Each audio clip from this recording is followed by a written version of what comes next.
बिस्मिल्लाहिर्रहमानिर्रहीम। अस्सलाम वालेकुम डियर स्टूडेंट्स, जैसे कि आप जानते हैं मेरा नाम पारिस हुसनैन और मैं Aspire group of colleges Chunian campus के प्लेटफॉर्म को यूज़ करते हुए एडीपी कंप्यूटर साइंस की कंप्यूटर स्टडीज़ के लेक्चर्स को कंडक्ट कर रहा हूँ। उसी सिलसिले में आज हमारा 7th लेक्चर है। लास्ट लेक्चर में जैसे कि आप जानते हैं हम पढ़े थे इनपुट डिवाइसेस। इनपुट डिवाइसेस की हमने कुछ टाइप्स पढ़ी थी।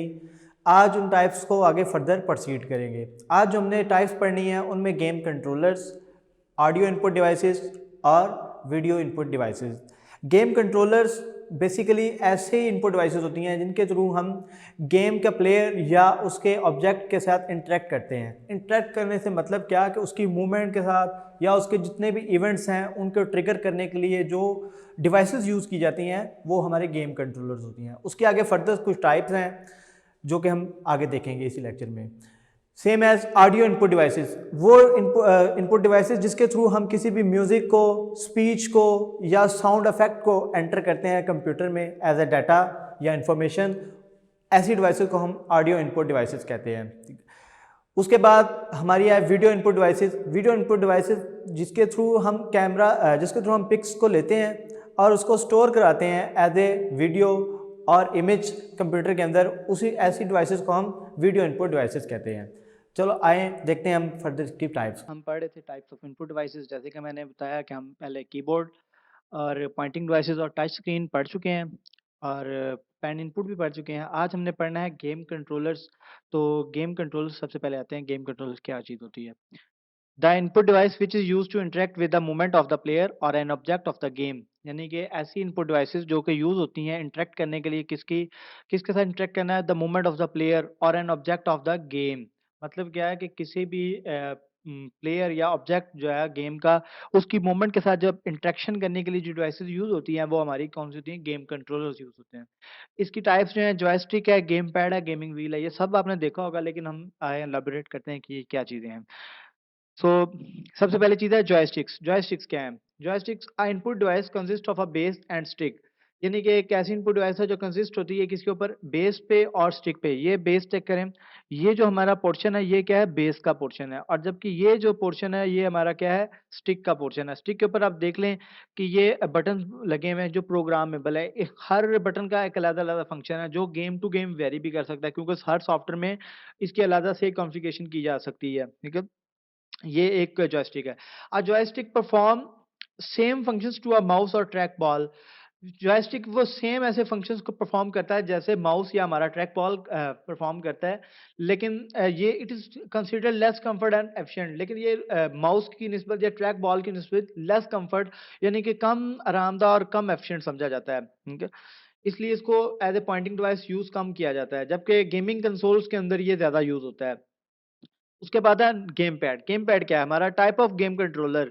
ये भी एक गेम कंट्रोलर की टाइप है। जैसे कि आप स्क्रीन के ऊपर देख रहे हैं कि ये हैंड हेल्ड डिवाइस है, यानी कि दोनों हाथों में इसको पकड़ते हैं हम लोग और इसके ऊपर बटन्स है जो फिंगर्स के थ्रू हम इसको बटन्स को प्रेस करके जो मुख्तलिफ गेम्स है उनकी अट्रैक्शन कराते हैं। मुख्तलिफ गेम्स के अंदर प्लेयर्स की या ऑब्जेक्ट की मूवमेंट को के साथ इंटरेक्ट करते हैं। ये मेन इनपुट डिवाइस है। ये जो हमारा गेम पैड है ये मेन इनपुट डिवाइस है किसके लिए? गेमिंग कंसोल्स के लिए। जो गेमिंग कंसोल्स होती हैं, डिवाइसेस होती हैं जिन पे जस्ट गेम्स चलते हैं, उनके ऊपर जो डिवाइस है मेन इनपुट डिवाइस, वो हमारी जो है गेम पैड ही है।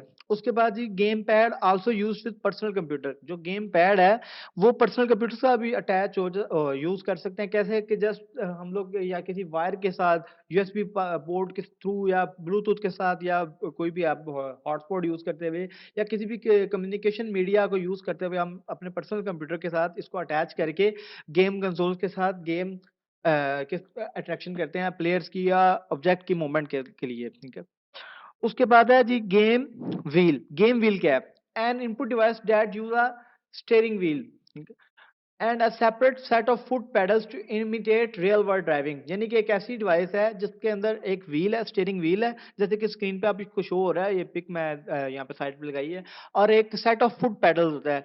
सेम है, देखिए आप जैसे आप गाड़ी पे ड्राइविंग सीट पे बैठे तो सामने एक आपके आ रही होती है, एक स्टीयरिंग व्हील लगा होता है और नीचे 3 पेडल्स होते हैं, एक रेस वाला, एक क्लच होता है और एक ब्रेक होती है। तो इस तरह ही गेमिंग व्हील भी और ये सेट है, दोनों डिवाइसेस का सेट होता है जो अक्सर गेमिंग कंसोल के साथ अटैच हो सकता है। या आप देखें प्ले स्टेशन या गेमिंग स्टेशन या अक्सर मॉल्स में जहाँ गेमिंग स्टेशन बने होंगे, आपने देखा होगा वहाँ पे लोग इसके गेमिंग कंसोल सामने स्क्रीन लगी होती हैं और साथ ये दोनों चीज़ें अटैच होती हैं। लोग इसको इसको यूज़ करते हुए जो प्लेयर या जो ऑब्जेक्ट है उसको उसकी मूवमेंट कराते हैं, ठीक है? तो सेम एज़ वो ऐसे ही लगता है जैसे आप गाड़ी को ड्राइव कर रहे हैं, जैसे रियल वर्ल्ड में आप ड्राइविंग कर रहे हैं। स्टूडेंट्स, इसके बाद हमारी आ गई audio input devices. Audio input devices यानी कि the process of entering any sound into the computer is called audio input.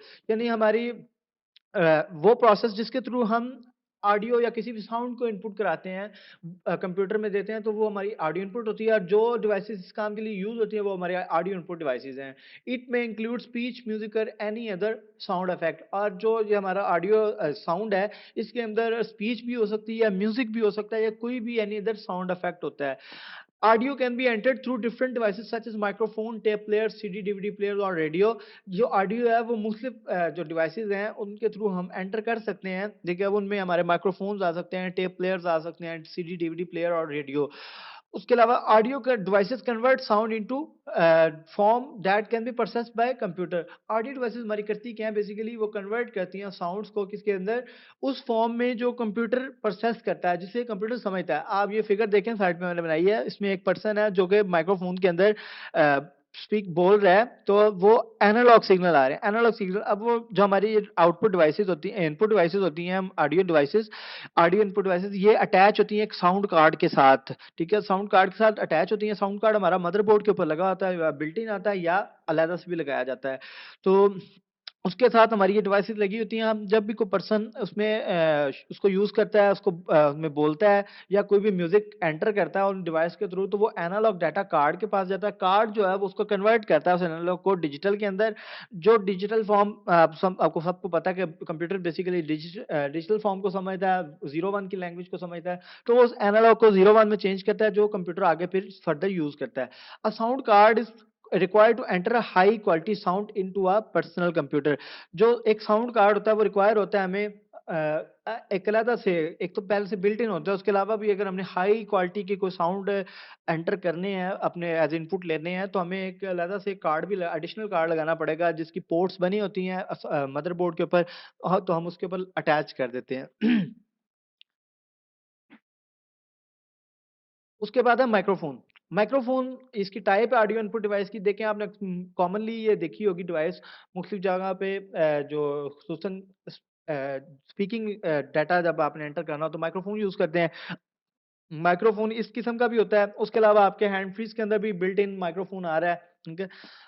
IPods के अंदर आ रहा है, ठीक है? जिस तरह के डिवाइसेज़ हैं उनके अंदर बिल्ट इन पहले से ही आ रहा है। माइक्रोफ़ोन एक इनपुट डिवाइस है जो डिजिटली रिकॉर्ड करती है ऑडियो डाटा को, सच एज़ ह्यूमन वॉइस या कोई भी अदर वॉइस जो उनको रिकॉर्ड करती है, डिजिटली रिकॉर्ड करती है। और फिर जो हम इसको प्लग कर सकते हैं कंप्यूटर के साथ या रिकॉर्डर के साथ, किसी भी यूएसबी पोर्ट या इसकी ऑक्सिलरी पोर्ट होती है, ऑक्सिलरी साइज टाइप होती है, जिसके थ्रू हम वो पोर्ट कंप्यूटर्स के अंदर लगी होती है, मुख्तलिफ टेप रिकॉर्डर्स के अंदर लगी होती है।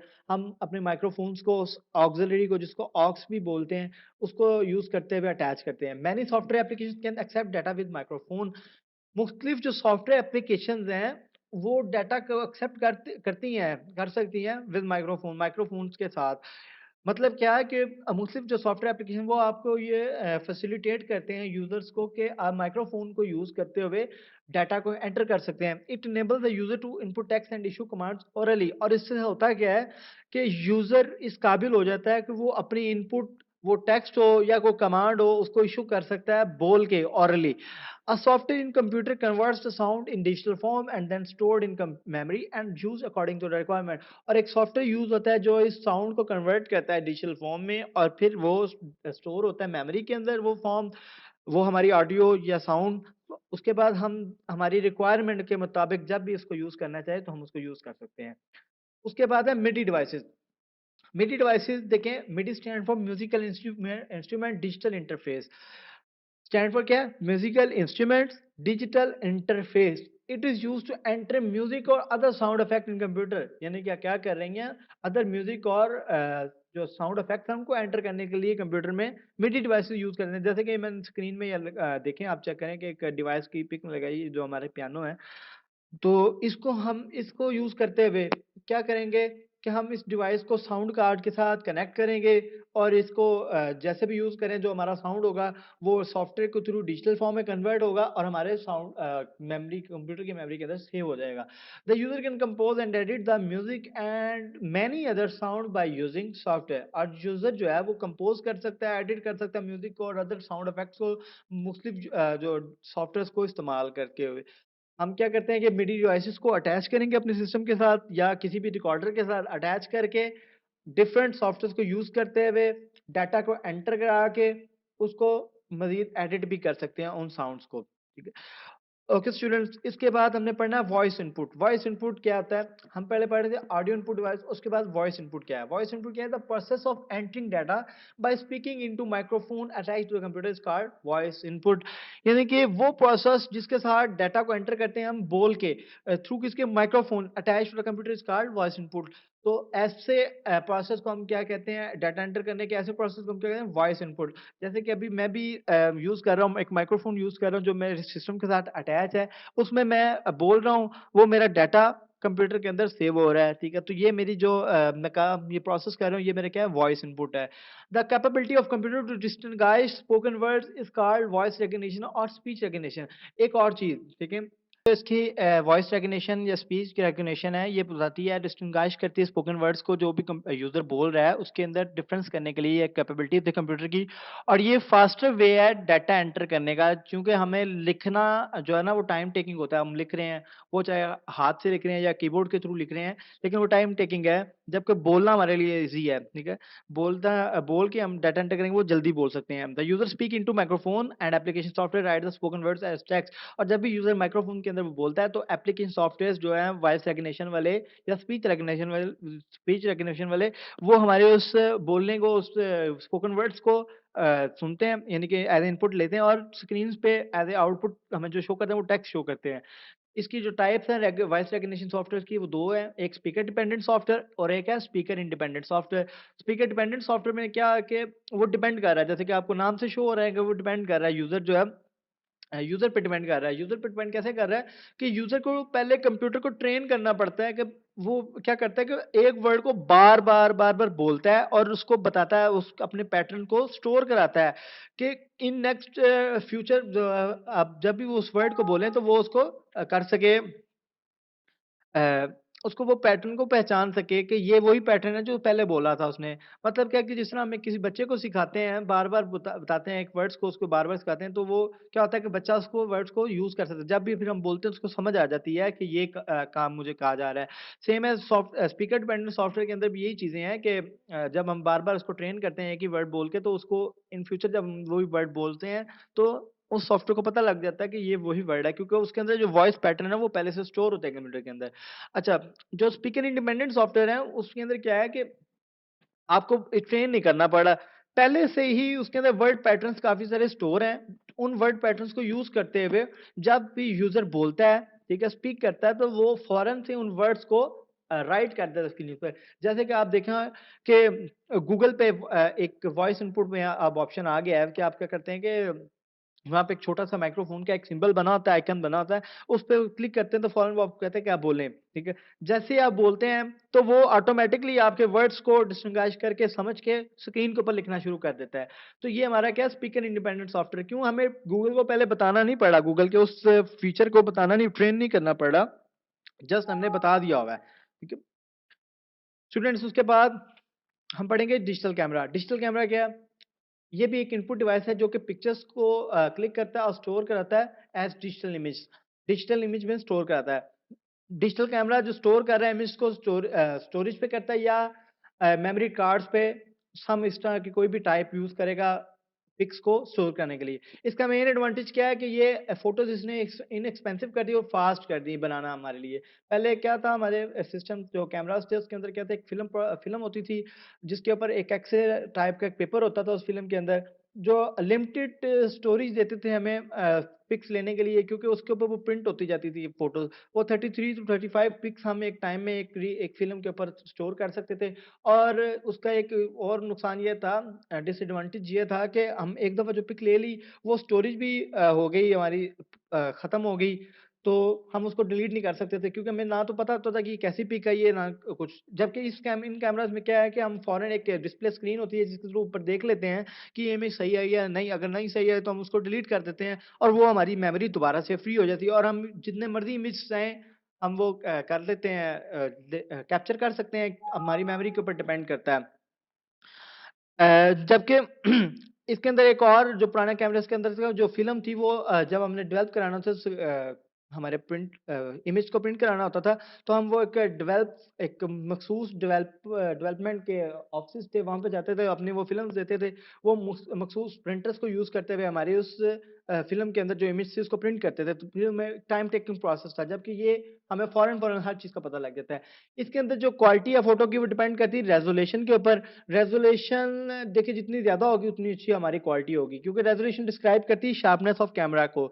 अब देखिए पहले वाले कैमराज़ थे वो 2 मेगापिक्सल, 4 मेगापिक्सल क्योंकि डिजिटल कैमरा हमारे मोबाइल फ़ोन्स में भी आ रहे हैं। पुरानी पिक जो थी वो कम क्वालिटी की होती थी जबकि अब मौजूदा हमारे पास जो मोबाइल फ़ोन है उनके अंदर जो कैमरा था वो ज़्यादा पिक्सेल्स के मेगापिक्सल के हैं तो वो अच्छी क्वालिटी आती है। इसकी टाइप्स मैं 2 यहाँ पे इलैबोरेट कर रहा हूँ, एक पॉइंट एंड शूट कैमरा जो हमारे छोटे कैमराज़ होते हैं ये अफोर्डेबल और लाइट वेट डिजिटल कैमरा है और इसके अंदर लेंसेज भी होते हैं और स्क्रीन भी होती है जिसके ऊपर एक अप्रोक्सीमेट इमेज जो भी फोटोग्राफ होना होता है वो नज़र आ रहा होता है। इसके अंदर जो है ना काफ़ी सारे साइज़ेज़ में और मुख्तलिफ कैपेबिलिटीज़ और फंक्शनैलिटीज़ के साथ ये कैमराज़ हमारे पास मार्केट में अवेलेबल हैं। कुछ कैमराज़ जो हमारे वीडियो भी कैप्चर कर देते हैं ये वाले, लेकिन ये सस्ते कैमराज़ होते हैं, इनएक्सपेंसिव होते हैं, हमें ईज़िली मिल जाते हैं और ये इसकी जो क्वालिटी होती है इमेज की वो एक्सेप्टेबल होती है। ना ही बहुत ज़्यादा हाई डेफिनिशन होती है, ना ही इतनी बुरी होती है, लेकिन एक एक्सेप्टेबल क्वालिटी होती है जो हम डोमेस्टिक यूज़ या स्मॉल बिज़नेस यूज़र्स के लिए इस्तेमाल कर सकते हैं। इसके अंदर ज़ूम और ऑटो फोकस पहले से बिल्ट इन होता है, फ्लैश भी बिल्ट इन आता है।